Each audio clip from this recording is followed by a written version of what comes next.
Penalties, CalSavers, and new state mandates on offering your employees retirement plans is right around the corner. It starts in June of 2022, which is, we're here already, gentlemen, right? So if you're a business owner with 5 or more employees, full-time or part-time, the state of California is requiring and mandating that you offer those employees a retirement plan, and if you don't, you face steep penalties for non-compliance. As the deadline quickly approaches, business owners are confused and asking a lot of questions like, what the hell is CalSavers? How do I log in? How do I comply? What do I need to tell my employees? And everyone is more so wondering, what the hell is the cost going to be to me as a business owner, both cost in time and money? With the CalSavers deadline less than 60 days away, you have very little time to act. So here is what you need to know about CalSavers, these new state mandates, and who needs to comply, how they have to comply, and what's the best ways to do so, and how it could impact your business. I'm Colby McFadden with Quiver Financial. I'm joined with Patrick Moorhead. I'm saying Patrick. I'm looking at Justin. Yeah, Patrick Singletary and Justin Moorhead. I'm joined with Patrick Moorhead and Justin Singletary, our CalSavers and retirement experts at Quiver Financial. Gentlemen, there's a lot going on here that business owners need to know. So let's start. And for the slide guy, next slide, let's start with talking about who needs to comply with these particular state mandates. Let's start with you, Patrick. Yeah, I mean, as you said in the beginning, briefly, it's anybody with 5 or more employees, whether it be full-time, part-time, anybody based in California, whether you're nonprofit, for-profit, it doesn't matter. You have to comply with the mandate. Now, they say that it's optional. And sure, it is. If you don't want to partake in the CalSavers, you can offer your own private plan, whether you have one in place now or you do one before the June 30th deadline.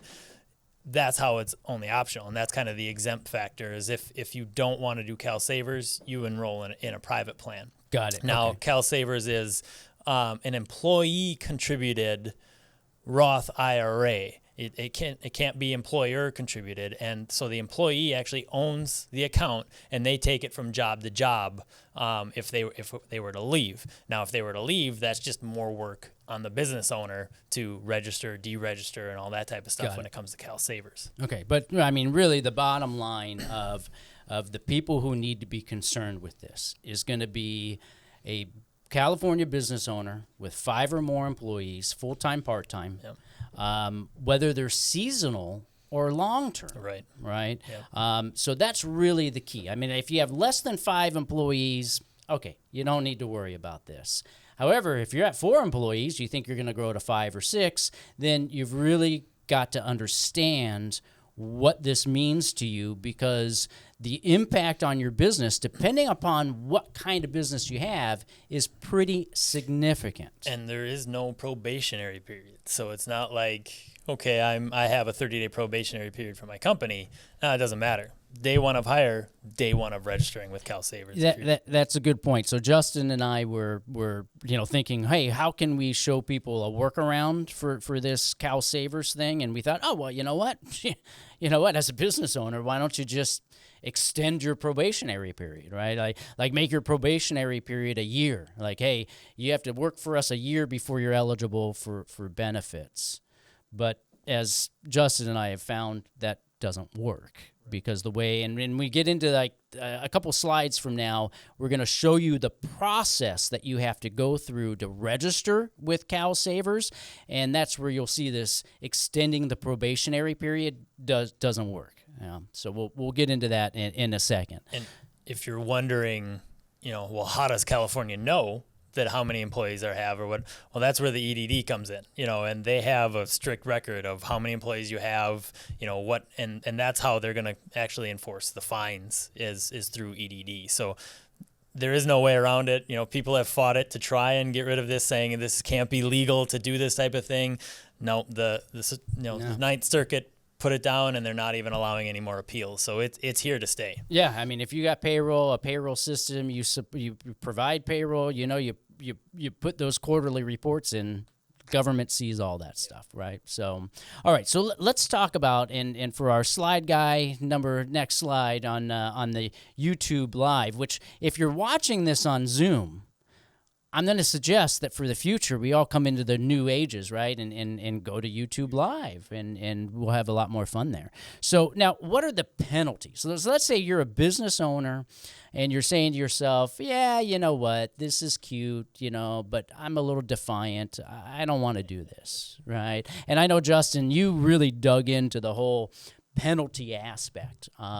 So if a business owner doesn't want to comply, what's the penalties? I would say that's not a good idea. No, for the business owner, look, if you're not going to comply, you're going to end up incurring a $250 penalty per employee within the first 90 days. If you go 180 days outside of compliance, you're going to tack on an additional $500, so that's $750 per employee. So when you go to pay your taxes at the end of this year, your tax preparer is going to look at you and be like, hey, so I noticed you didn't have your 401k or your Roth IRA, whatever retirement plan set up. You're going to incur some penalties. And so you can do the math. We'll do some simple math. 10 employees, $750, that's $7,500.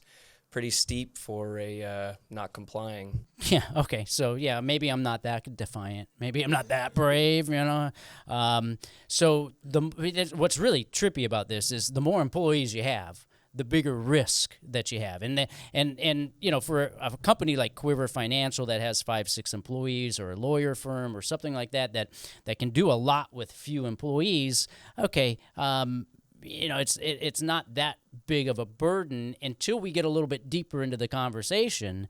But man, if you're a restaurant owner, if you have 20 employees, some that are there for think about a restaurant owner. They might have a couple servers that have been there many, many years, bartenders, because they're making good money. And then they have people who are doing the dishwashing and busboys and, that are coming and going. And they constantly were going to have to be complying with this as people come and go out of their business. It's a completely different level of compliance when you think about that. A lot of things in retail, coffee shops, clothing stores, that have the high turnover is going to be a nightmare. Yeah, so like Patrick was saying, is that anything that has significant employees and turnover is going to have a struggle here. So, that brings us up to the next slide and the next question, which is what are your options, right? So you're a business owner, you're hearing this, you realize, yes, I have 5 or more employees. What do I do? What are my options here? And really, bottom line is this. You've got 2 options. You can either go to CalSavers and register your business and register your employees with CalSavers, or you can set up your own employee-sponsored plan, like a 401k. So, Patrick, let's talk just a little bit about the differences. So as a business owner, a lot of times, business owners were like, hey, we're looking for ways to attract talent and keep them. And so now all of a sudden, I'm having to offer a retirement plan. So now I got this choice. I can offer CalSavers or I can do something else. And I also want to attract talent. So what's the difference between what CalSavers offers and then what maybe a self-driven employer plan like a 401k is? Right, yeah. So CalSavers is just a Roth IRA plan. So it's very limited to the investor in general. And you can only contribute $6,000 as the slide shows versus a 401k plan. They can contribute a lot more. But more deeper into it is you have more options for the employee to invest in. There's more investment choices and things like that, plus a lower fee structure for the investor to invest in. I mean, you can't take out a loan against the CalSavers plan. There's really a high management fee. It's run by the state of California. Granted, it's privately managed, but the state has influences. I mean, when does the state of California ever really get anything right when they run anything? So, well, you bring up a thing. I mean, good point. Because when I looked at this, because I was looking at it saying, okay, do I set up a 401k for our firm, or do I go with CalSavers? And really what made the difference for me is when I looked at what CalSavers offered, I couldn't look at you and Justin and think to myself, oh, I'm going to offer this, because if I show you guys this on the other slide, it's a significant difference of what CalSavers offers compared to what you can get on 401k. So, Justin, I mean, you did most homework out of all of us about all the different investment options that a CalSavers has. So what did you find is the biggest difference between what CalSavers offers the employee and then what you could find maybe in a private plan? And both of you guys can handle that, but, why not? So I'll start. So with the CalSavers plan, it's very simple. You're going to go in, you're going to register, they're going to set you up with a Roth, and once you get through that, you're going to have about 10 options. They're all target date funds. There's a few ESG funds, which are, you guys can look up what you need to for that, but more environmentally, stable funds, I guess, if you want. But what's important is you're going to have 10 funds to choose from. They're going to be managed by a separate company outside of CalSavers. And I think what everybody needs to pay attention to is you're going to be paying anywhere from 85 basis points, or basically 85fths of a percent, or 95fths%, however you say it. 95 cents on every dollar. Yeah, there we go. It's a better way to put it. So the fees that you're going to be paying as an employee are going to be extremely high for something that isn't really being managed. You're picking something that says, hey, I'm 30 years old today. I'm looking to retire when I'm 60. So you're going to pick the fund that chooses when you're 60, and you are going to be lumped in with everybody else that chose that same fund to retire on that same year. And there's no management there. I mean, the person that's managing the fund, sure, they're doing their job, but the state isn't doing anything. They're just taking the money from you to put in their pocket, is one way I look at it. So it's not really, what it's all cracked up to be, in my opinion. I think one of the things that we need to stress, too, is that this is not just for your employees. You are considered an employee of your company. So if you have 2 full-time, 2 part-time, well, now you're an employee. So you have to comply as the employer as an employee of your own company. And if you think about it, it's really hard for employers to save for retirement. They're busy spending money on their business and all that type of stuff.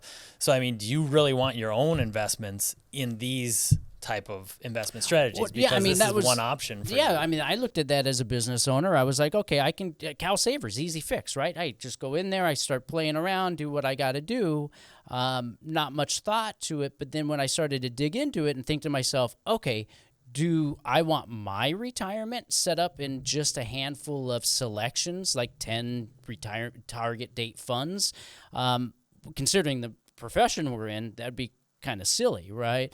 So I definitely, after doing more homework, realized for my own investment needs and my own retirement, like if I'm trying to optimize my retirement, if I want to retire earlier than imaginable, then you know what? I need something other than CalSavers, right? So that's what brings us up to the next conversation, because when you understand the process that you have to go through when you go to CalSavers, then you realize that you're in this world of this time or money dilemma, which is the next slide.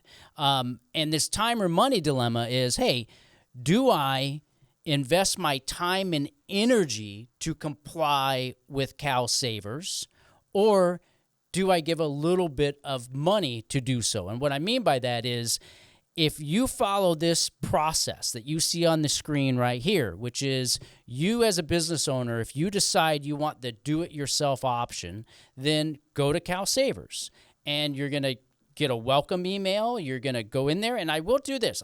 I have to give CalSavers, I know you guys don't want me to, but I have to give CalSavers a compliment on their website, because it is very simple. They've done a good job of being able to maneuver the website. Now, that doesn't make it easy. That's about all they've done. But they did. So when you go in there, you register, And then once you register your business, and the moment that this is where, folks, we talked about that stretching out your probationary period as a way to try and work around having to offer CalSavers to your employees. That's not how it works, because the moment that you register your business with CalSavers and the moment that you register an employee, the clock starts ticking, and 30 days from there, CalSavers is going to expect some type of payroll deduction to come into the account. Or they expect the business owner to be sending money to CalSavers as part of that payroll deduction. So this is where I think it's really, really important for the business owners to understand that they have a choice. Because when I looked at this for us, and I thought to myself, right now, right at this current moment, when I process payroll, it's like a 5-6 minute process. It's all set. I go in there, hit a few buttons, make a couple changes, make sure it's correct. Boom, I'm out of there, right? Every 2 weeks, I spend maybe 10 minutes doing payroll. After enrolling and going through the CalSavers process, what I realized, wow, if I have to now then send money every 2 weeks to CalSavers for this, my level of payroll processing, because what happened with us is I contacted our payroll provider and said, hey, do you have integration with CalSavers? And they said, no, we don't have integration. You got to do it manually. So now my payroll process goes from being a 7, 8, 9 minute process to 20, 30 minutes.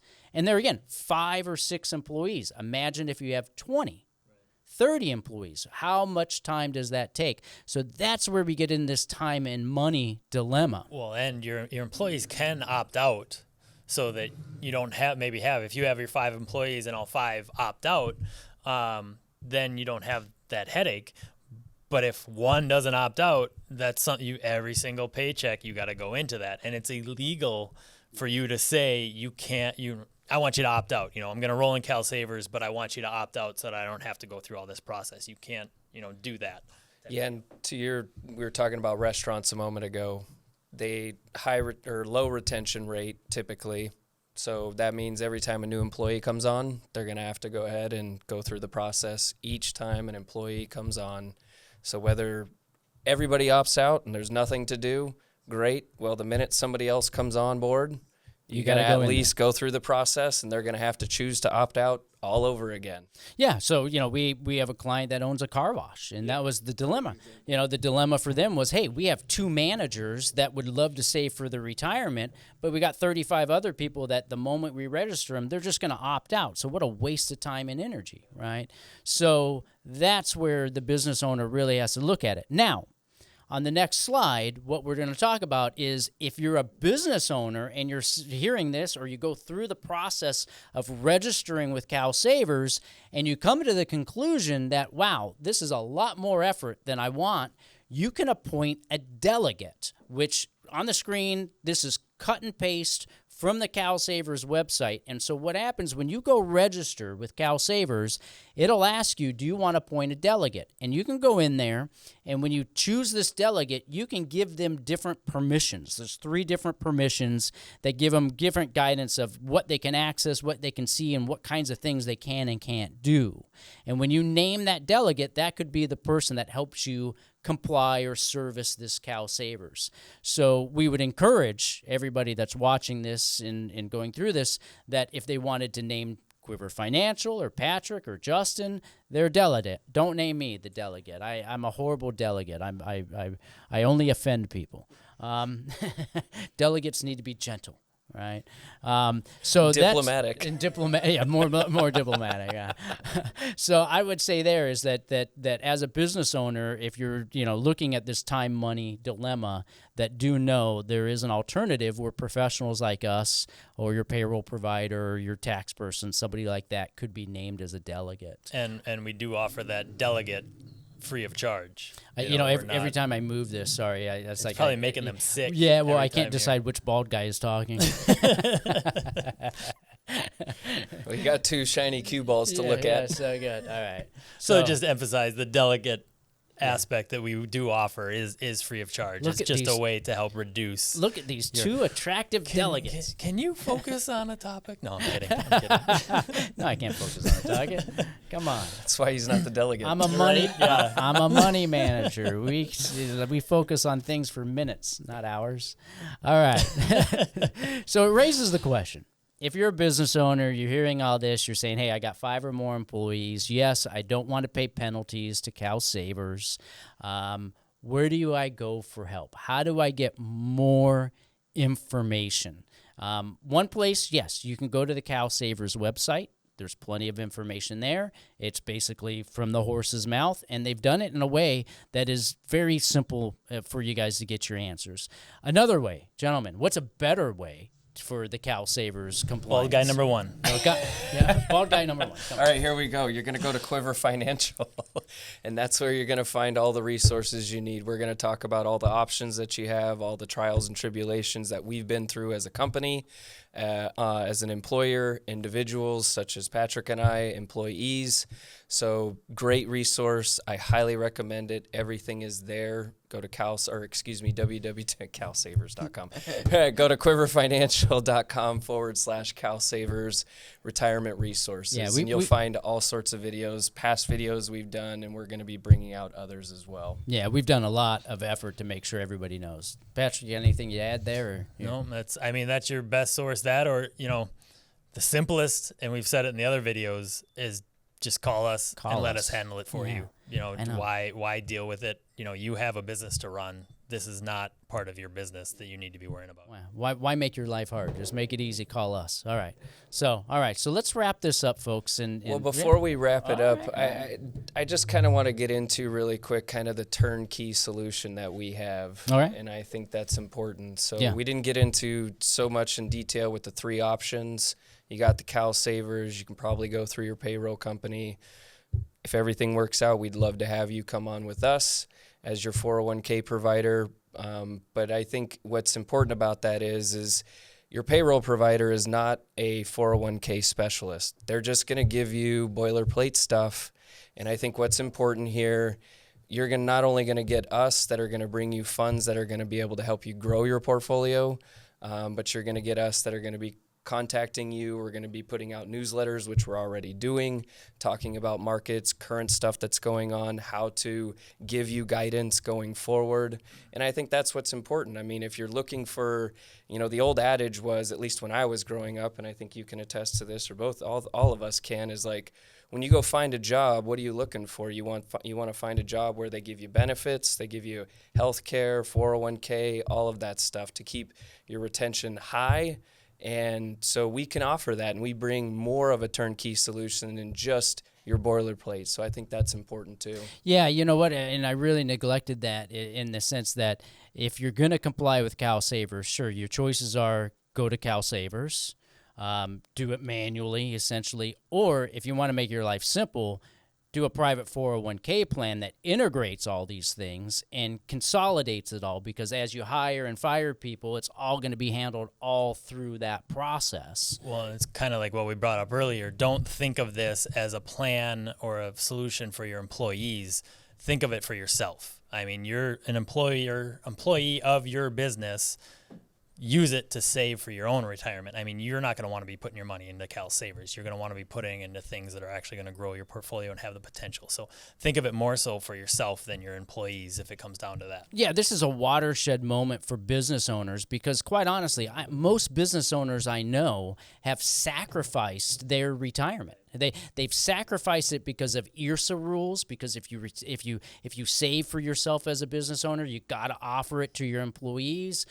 They sacrifice, and a lot of times their solution is, you know what, my business is my retirement, or I'll go buy real estate as my retirement, right? And so this is a time for somebody to really step back and say, hey, you know what, if I'm going to optimize my net worth, if I'm going to optimize my opportunities to get to retirement with the least amount of headache, a 401k is a great way to do it. And right now, you're being forced to do it, right? So you might as well get the biggest bang for your buck and get a program and a process that has also experts with it that can really help you optimize all these things. Right. All right. So CalSavers mandates. How will it impact your business is really important to understand. So there you have it, folks. Everything you need to know about CalSavers and complying with the new rules on retirement mandates. We want to make sure that you gain the greatest benefit from having to comply with these rules and make sure that you can optimize your opportunities. So what we're doing is we're offering a free CalSavers analysis. Well, this is where we will sit down with you and help you analyze your business, your employee mix, to get an understanding of what is the best way for you as a business owner to both comply with CalSavers and also optimize your opportunities for retirement so you can retire a lot sooner than you ever imagined.